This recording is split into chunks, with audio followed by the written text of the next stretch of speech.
G'day, this is Expand the Phantom podcast. Our website is chroniclechamber.com and you can subscribe to our podcast via YouTube or through your favourite podcast apps. Please give us a rating, which will help other fanatics find us. Today, we are going to be talking about the 2024 Sydney Supanova and LFMBEC dinner. To be able to do that, we have got two fans who are involved with the Olympic dinner and have been coming to the dinner, the Supanova, and the weekend in general for quite a while. And it's the first time they've been on as a guest, so it's nice to be able to have some new voices. So they are Nick Moles and Sean Bassett from Tasmania and Victoria in general. So we'll go Nick because from Tasmania, they usually are the ones that get left behind. So we'll let him go first. Nick, welcome. How are you? Very well, Jermaine. I'd just like to note that Melbourne, Victoria was settled from Tasmania, so we are the originals. I'm But not from Melbourne, so that's fine with me. it's a pleasure to be here. Thank you, Jermaine. Awesome. And Sean, how are you? Good, thanks, Jermaine. Thanks for the invite, mate. Awesome. Awesome. Well, thank you for joining us. So, as we said, we are going to discuss the Australian Mecca Phantom pilgrimage. So, before we do that, if I could just get you to talk a little bit about yourself, how long you've been a fan for, and then what you focus on in your collection. Everyone, you can't just collect everything and buy everything because we've I all think got if families and we've got wives, so that's looking impossible to looking do. looking behind you, Jermaine, I think you can certainly try to buy it all. You can try, but you will never be able to succeed. So, Sean, I'll let you go first. So, introduce yourself. How long have you been a fan for, and what do you focus in your collection? So thanks, Jermaine. I've been a fan for, oh my God, I don't want to give away how old I am, 30 odd years. Um, look, comics obviously is where I started. I've got bits and pieces of merch and memorabilia that interest me. Some I keep, some I move on, but at the moment I'm focusing more on a bit of original art. That's probably where I'm focusing. Awesome. That's a very slippery slide. Indeed, the Very old original art. dangerous slide. Expensive as well. Nick, what about yourself? I've been collecting for just over 30 years as well. My first issue was an annual, which was 1063. So started as Sean did, and probably most people, you start off with the comics and progress on. So mainly collect comics with some in the background. Here, mainly printed material, so I don't collect, apart from a couple of tokenistic rings, it's all printed material. So collector cards, comics, and original artwork. I'm trying to get one of each of the Sunday and daily artists, and I've got a few covers as well. Unfortunately, nothing on display since the birth of my daughter. I've had to move some rooms, so my collection's a bit more helter-skelter and slightly slide down too since her coming into my life 9 months ago. Yes, congratulations for that, Thank you. Nick. It will be the best and worst thing you've ever done, I reckon. So, Nick, why is this weekend the Sydney Supernova and Olympic dinners important, or why does it hold so much value to you as a fan? Went to my first one 2017, 2018. I really should look this up beforehand. Up to Supernova with a friend of mine. Um, I only just started recollecting Phantom comics. I kind of went off it in the later years of the Jim Shepard years, as much as he did for the Phantom the last few years, and then the years after his death, before the current owners took over, were shit, to be fair. But got back into it when I kind of rediscovered my collection with when moving house with my now wife. And I went up there with a mate to the Supernova and met a bunch of the people, you two included, who had met online through Facebook groups, Fandom Collector, etc. Um, didn't go to the dinner that year, which I slightly regret, but I still had a good time that night hanging out with some other mates. Um, and since then, I've gone up every year and haven't missed one. I think it just means it's just a way to catch up in person with the friends we've made along the way and talk not only about our collections and what we have and haven't done, but having known you guys now for 6, 7 years or so, it's just actually catch up with a bunch of mates as well. I go for a park run up in Sydney, different each year, and each year Sean or Dan from the podcast comes along as well. Just to get out and about and go for a run and talk, and it's just a great way to catch up with people and catch up with friends around a mutual hobby, but just catch up with mates. And the Lee Fork Memorial Bengali Explorers Club dinner, or whatever it's called officially, is just a great way to catch up with friends, meet new people, and just raise some money for the kids' hospital. Have a meal, have a few beers, and have a bit of a lark, and just a really great way to kind of hang out with like-minded people, not just on the Phantom collecting side, but just generally good people as well. Very good. What about yourself, Sean? So I think I went up to my first Supanova in Sydney. The first year through had a stand. I mean, if only that continued. And then went to the Lee Fork dinner the year Nick didn't, was my first. So I caught up with Nick, but he didn't go to the dinner, I did. Then I've been to 2 or 3 ones after with COVID in Victoria and all that stuff. So there was a bit of an interruption there. But look, the weekend's all about, as Nick said, it's all about catching up with friends that you get to see once a year. It's just really like a geeky, phantomy football trip. You get to be an absolute juvenile and have a lot of fun. Have a few drinks. You might add some stuff to the collection, but that's not actually the important thing. It's all about the interaction with people you don't get to see most of the year, and enjoying the weekend. So, look, it's a big weekend. Normally starts on the Friday night, as you know, Jermayn. You Chronicle Chamber tend to host something on the Friday night. Then Saturday Supanova, Saturday night Lee Fork dinner. Sunday, if you can be bothered, back to Supanova, and possibly Sunday night, there's another catch-up if there's a few people hanging around. So it's a full-on dinner, and it's certainly well and truly worthwhile. As Sean said, we're all separated around the country. Jermayn, you're in WA. Sean's in Victoria. There's people that come from Queensland, come from Adelaide. Myself in Tasmania. Like, there's no way we'd probably ever really see each other in person unless it was this one weekend a year where we're locked in kind of 9 months in advance, and it's just a great thing to see and do. And certainly, I mean, I know people do go and visit people if they're in interstate or in the vicinity, and occasionally we have ad hoc stuff, but this is really the one time of the year where we get everyone from Australia in the one place. So yeah, it's a great weekend. Yeah, exactly. And that's why we dub it and we use words like Mecca experience or pilgrimage and stuff like that, because it goes from that is you make the effort, you go out of your way, and and it's not cheap. It's not a cheap weekend. We have people coming in we've had people from America come to it. We've had Ian Crawford from New Zealand, and John Begoni from New Zealand as well. Jimmy James from Japan occasionally as well. So it's, it is a big central point where a lot of fans from around Australia and even beyond come and view it. So you made mention of some of the weekend events. So we'll quickly go over them. Now, if you are coming and, whether it's coming to the dinner or whatever, and you want more information, make sure you email us at chroniclechamber@gmail.com. There will be a social media post. There will be Chronicle Chamber. We're doing all this type of stuff. So get in touch with us if you want to connect with other fans during some of these events. So as you said, it starts off Friday night at the Mercure bar there in Mercure. That's in the CBD. Generally, it starts from about 6:30, 6:30, 7. There will Bit early for some of us sometimes with happy hours on, Jermayn, let's be honest. Seriously. Yeah. Well, yeah, it can start. I know Terry Cray usually starts a little bit earlier on a Friday night. So shout out. Yeah. And then that usually goes until it closes at, 10, 11. You don't have to stay, you don't have to come, but a lot of people do their trades then. A lot of people do trades during out the year, and then they bring it all over and hand it all over and stuff. So that generally happens Friday night.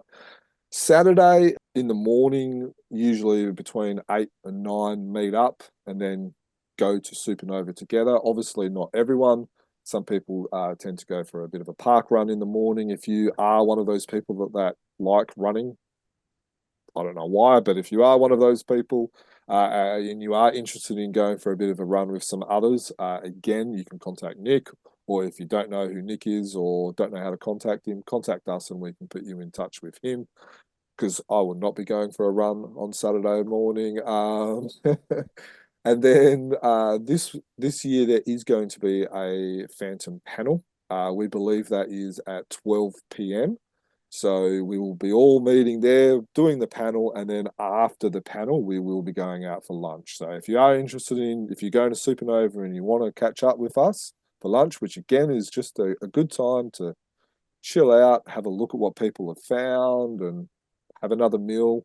And then you've got the dinner, which we'll talk a little bit more about the dinner, which is the Leaf Fork Memorial Bengala Explorers Club dinner, or the LFBEC, or the Limpic dinner. So we'll be talking a little bit more about that in detail in a second, and that's usually Saturday night.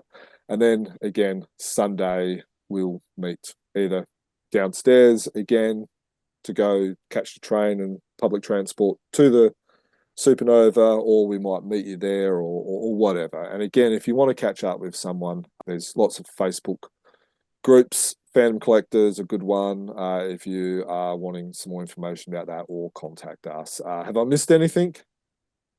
One thing I'd add, Jermayn, is for people that haven't actually been before or a big concern, is just to point out how welcoming everyone is. Yeah. So I know when I first rocked up and didn't know really anyone, but you just bump into people. People are happy for a chat. They're very welcoming. It's not something to be concerned about or stressed about. Just come and introduce yourself. Anyone's be happy to talk to you. Yes, We're there for common interests, and that's 100%. What makes it easy.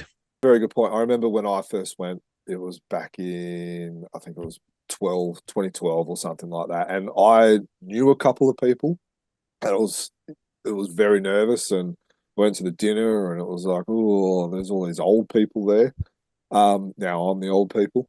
No, you're not. No, you're really not. Definitely not. Not with that head of hair, Jermayn. Yes, seriously. But everyone was really welcoming.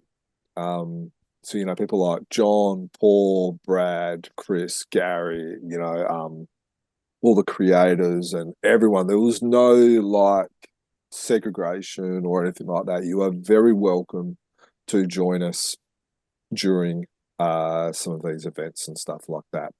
Now, something else worth pointing out, Jermayn, is there's a broad range of ages, a broad range of demographics in terms of where people are from, in both in terms of across Australia and what they do for work, etc. So, yeah, there's no reason to feel that you're not going to fit in. There'll be someone there that you can have a chat to.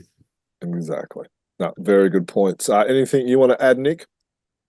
No, I think that's a really good summation by both. It was just a fun, welcoming event, and it's a cross-section of people from different backgrounds. Let's face it, mainly blokes. But that's just the nature of the collective. But it's great. People like one guy, Alan. His kids come along each year.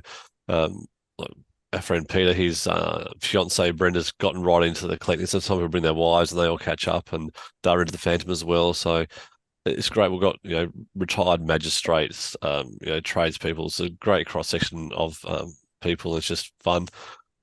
And because there's all those different events, you get to meet people at Supanova in a bit more of a casual environment. But at the dinner, there's 50 to 60 people, which can seem a bit more full on.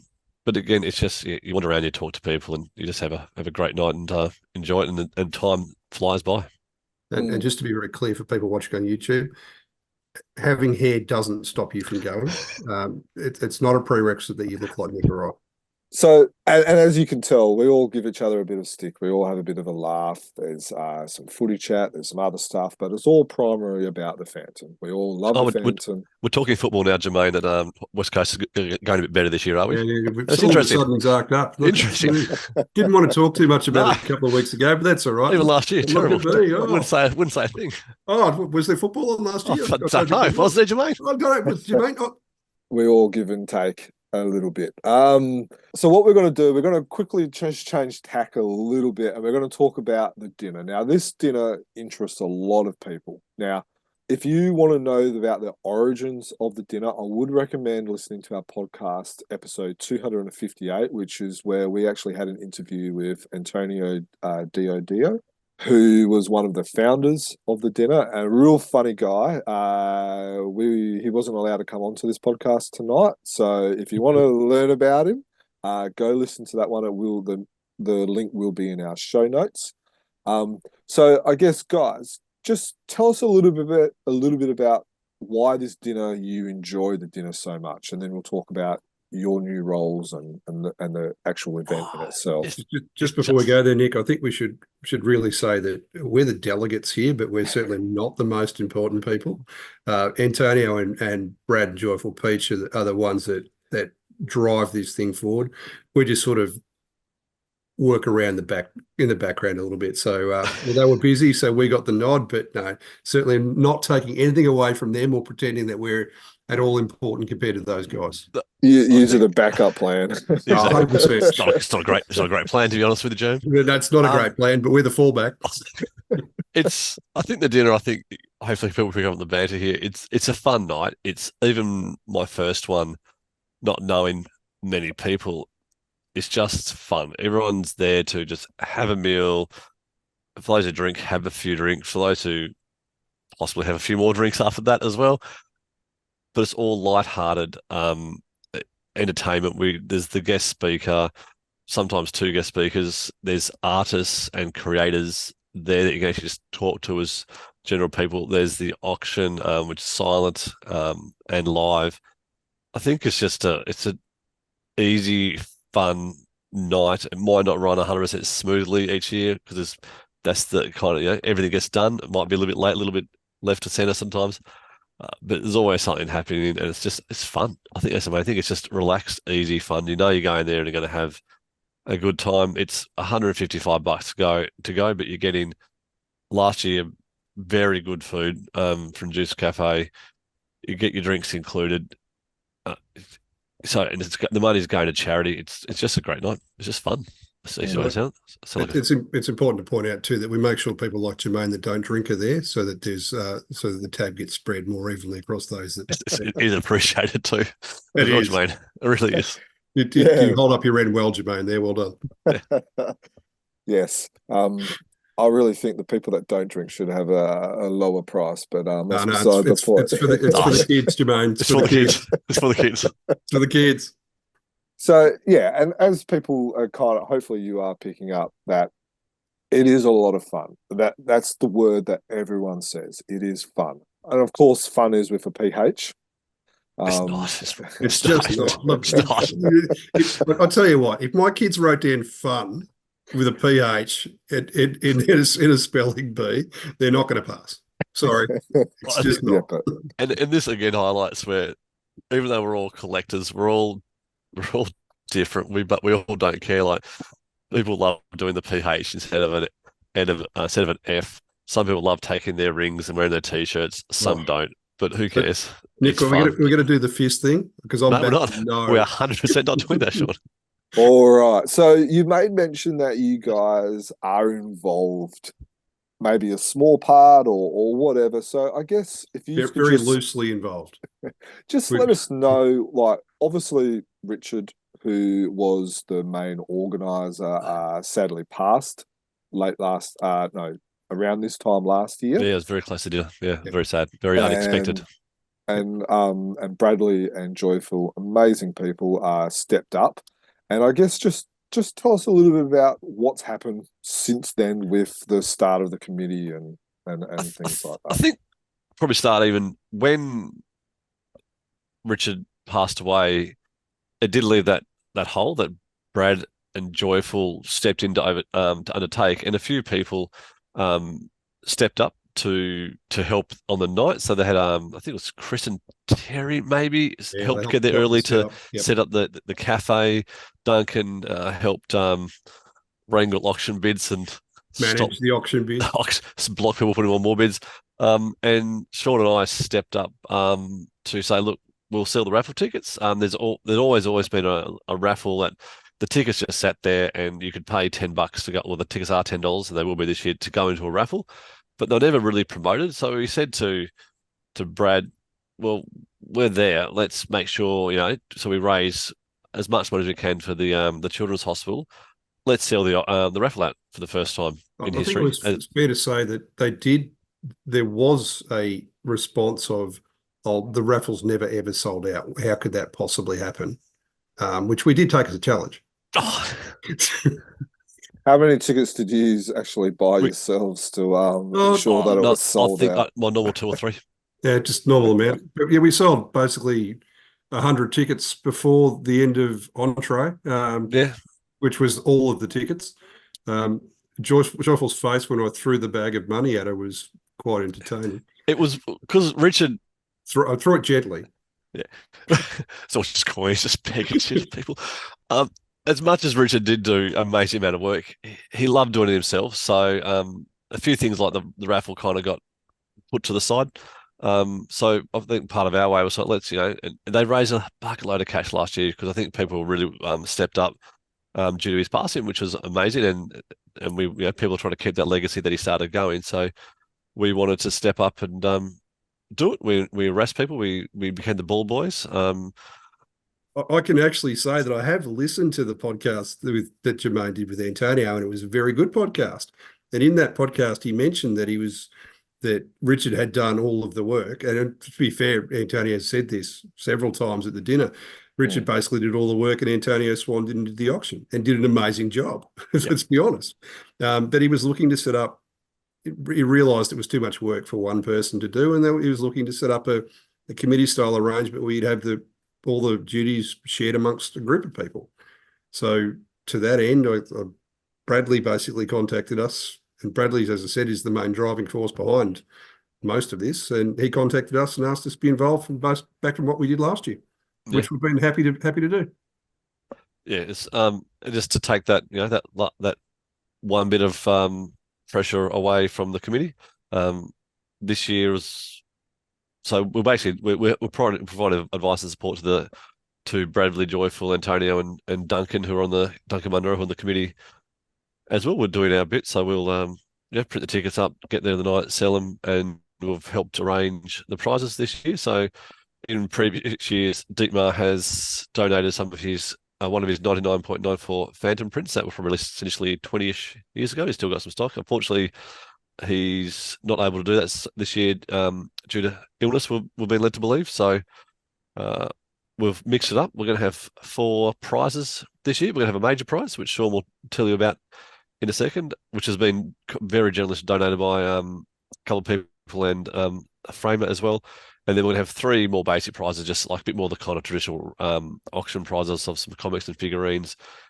First prize will be the major prize, and the second, third, and fourth we'll get to choose as they go down. So hopefully we'll be able to sell more tickets. We are printing more tickets to sell more than 100. And for the first time ever, those on the mailing list, if you're not on the mailing list, email Chronicle Chamber and get on the dinner mailing list. We're actually going to sell some tickets to those people who can't come to the dinner but want to still contribute and support the dinner as well. So, for example, Sam Allen, who comes from rural New South Wales and a farmer, he can't make it this year due to family commitments. So, hopefully we'll be able to sell a few raffle tickets so we can still be involved and have a bit of fun and support the charity that we're supporting as well. So I suppose, Sean, you want to talk about the prizes then? The first prize is a framed original Cy Barry donated by Peter Stevens, and Brenda Clark.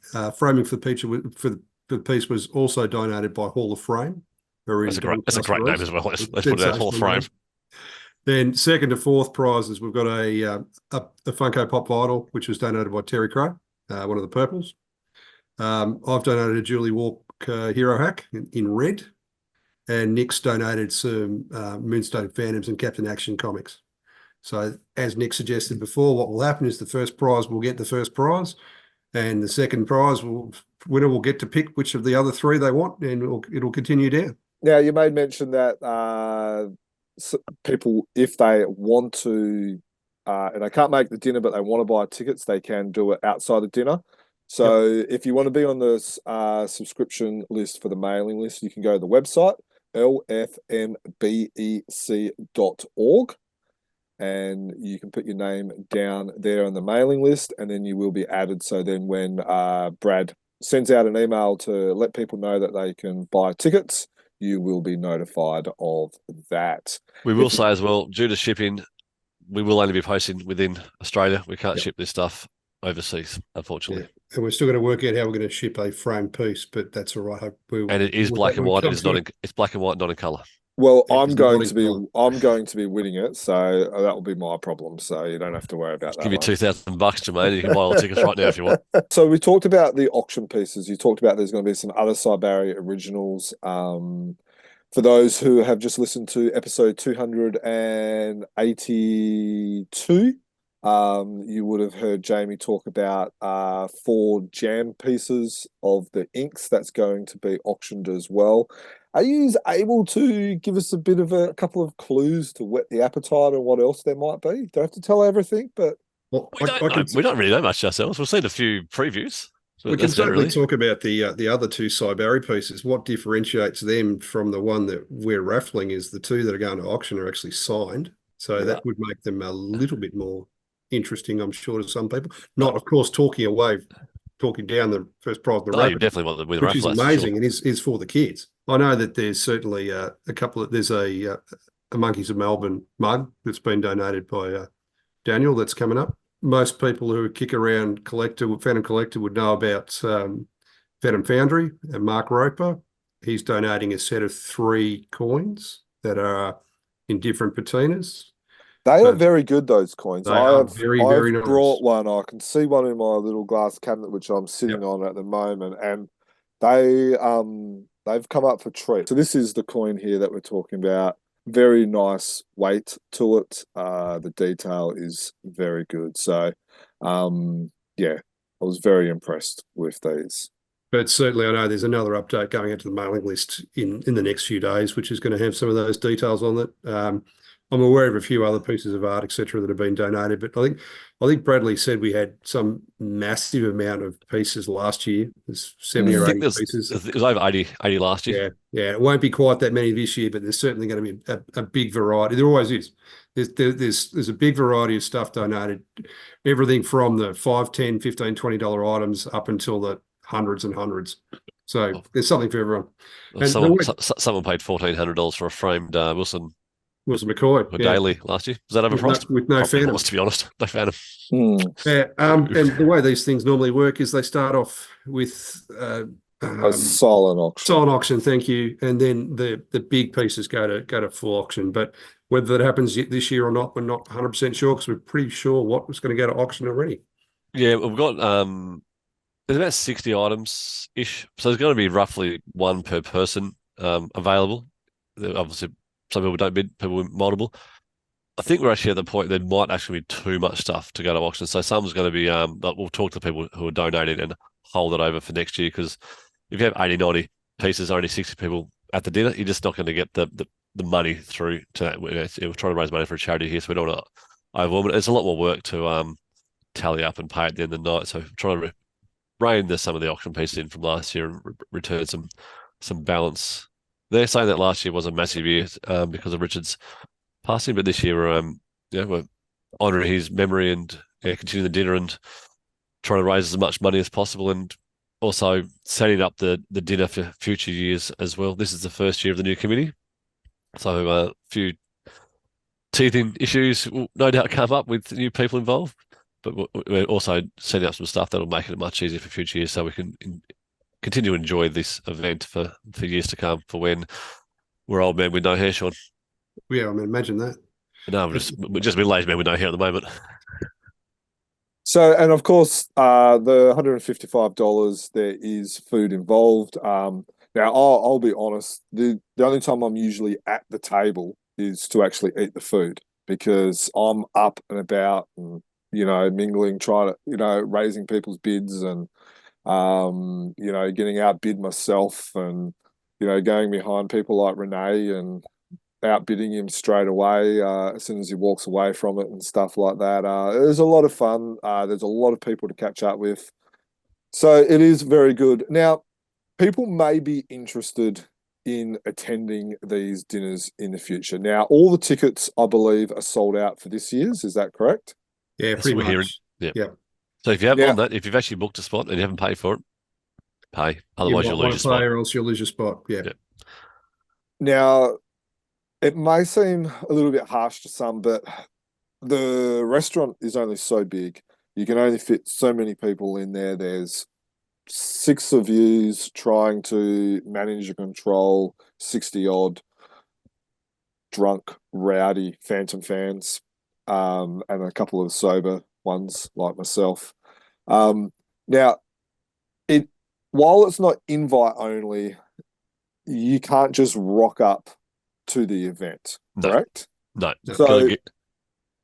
So this is where being on the mailing list is really important. If this is something that may interest you, even if you're from, say, America or India and going, you know what, I want to go to one of these one day, the best option I can stress is to sign up for the mailing list. Would you agree? 100%. Only way you're going to get on the list, only way you're going to hear about it properly, get the bank details to pay. Saying that, if someone in the USA or India wants to come to this year's dinner and can book flights and commit to come in and pay, we will find your seat at that table, because that'd be quite impressive. Okay. If you're coming from Wagga Wagga, too late. Even if you come, yeah. Look, I seriously hope we've got Luke Gagan who comes from Wagga. I hope he has paid, because I think that's just what it's meant for me now. That's pure coincidence. Because there is actually a fan that comes from Wagga Wagga. But realistically, the first thing about the dinner normally comes out in about March, at the start of a year. Earlier, yeah. For a dinner, it's in June. So there's plenty of notice. We're up to I think it's the 4th update's about to come out just before the dinner. There'll probably be another one after that. But yeah, if you're on that mailing list and it's first in, best dressed, the restaurants really only can sit at the moment where we are 65 or 70 people at most. I think even that, I think this year only goes 60. It was a bit too many for that restaurant. Too many last year. And that doesn't mean, if there's interest, that we won't look at a bigger venue next year.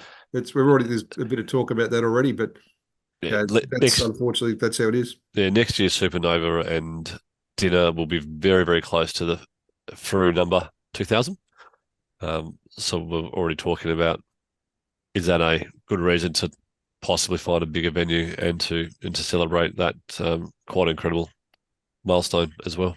Yeah, so you raise a brilliant point, Fru. So we'll move on to Sydney Supanova. Now, as fans, we have been very spoiled. Probably for the last 15 years, we've had a huge number of Phantom guests. We've had guests from over in the States. We've had panels. Fru have had a booth. Now, what we understand is that Fru are not having a booth this year. Fru are not going to be celebrating issue 2000. Now, so like we said, we believe that Fru are not having a booth. Now, how much will you guys be missing the Fru booth not being there at Sydney Supanova this year? They had a couple of years away and they were back last year. I think Sean missed those two. They weren't there. But when they did do it last year, they had I actually think a pretty good location. They just didn't do what they'd done in previous years. There was no Supanova jam cover. There was no promotion. They tried to dress it up. They just had, as always, they're late with artworks, artists trying to sign things. So they didn't have things to sign there. Things weren't priced. The way the booth was merchandised was rushed. It felt like they rushed to do it and they didn't really have their hearts in it. So, and there wasn't anything that really wanted to draw me in to buy things. Like I did buy a couple of things that I was missing and to save on some postage, but there was nothing really that made me want to rock up there. So I think if they're going to do it that way, just don't bother. If you were going to do it, you've got to put the effort in. Maybe not have a big triple booth, have a double. Just spend an extra half a day merchandising.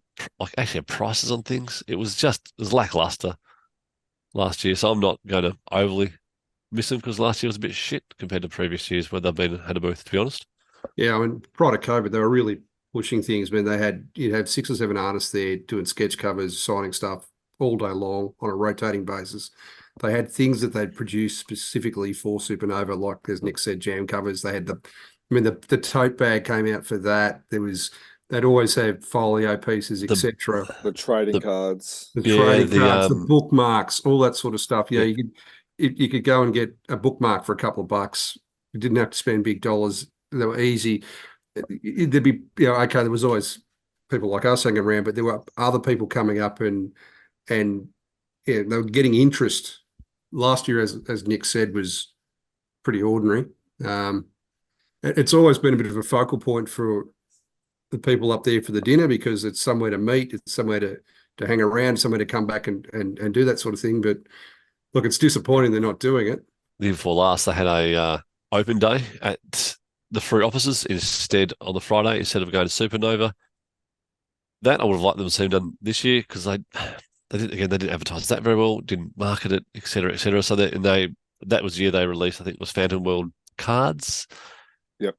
It was just So it does lack a bit of that oomph.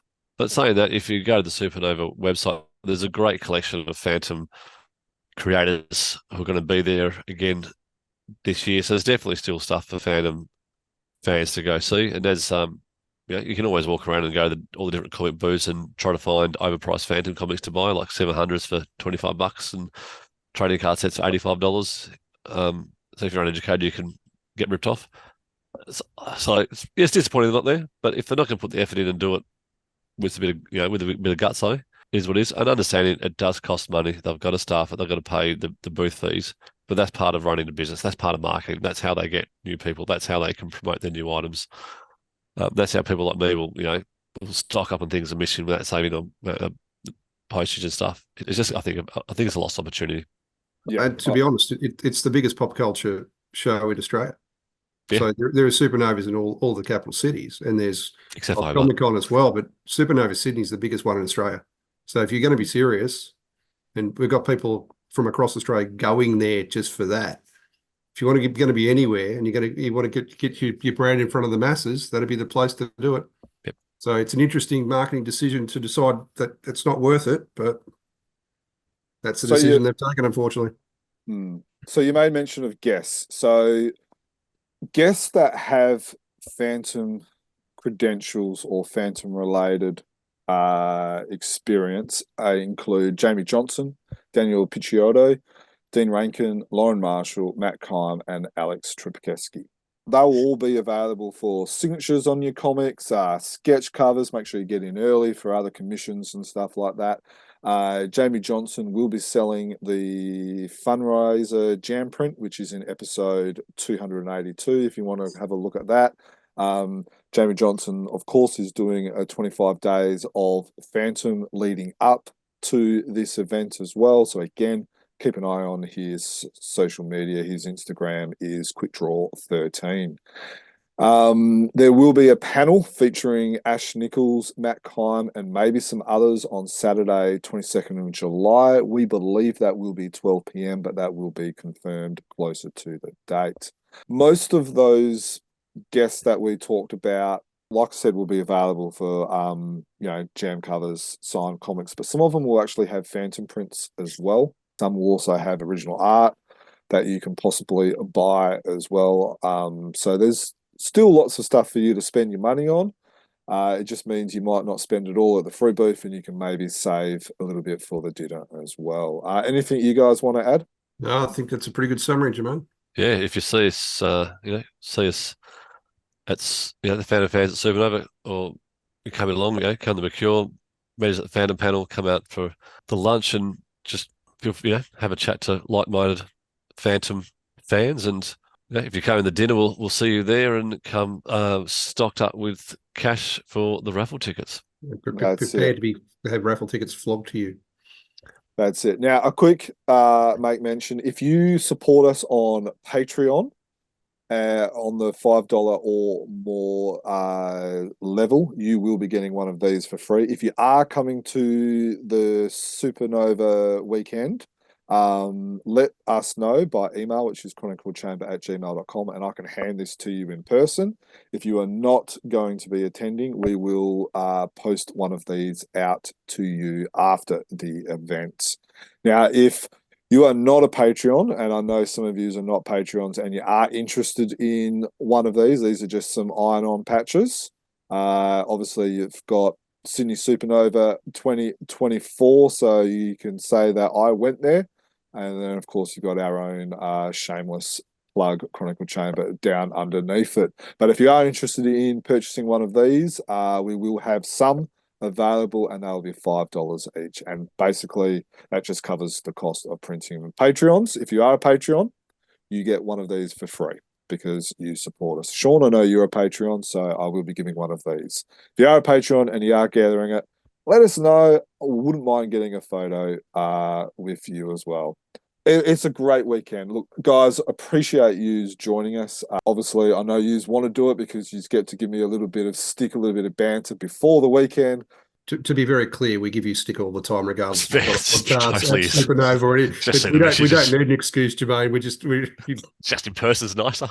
I think just really want to emphasize the amazing work that Bradley and Joyful Peach are doing to organise the dinner for those who are going, those 55, 60 lucky people who will go in and get to see the guest speakers.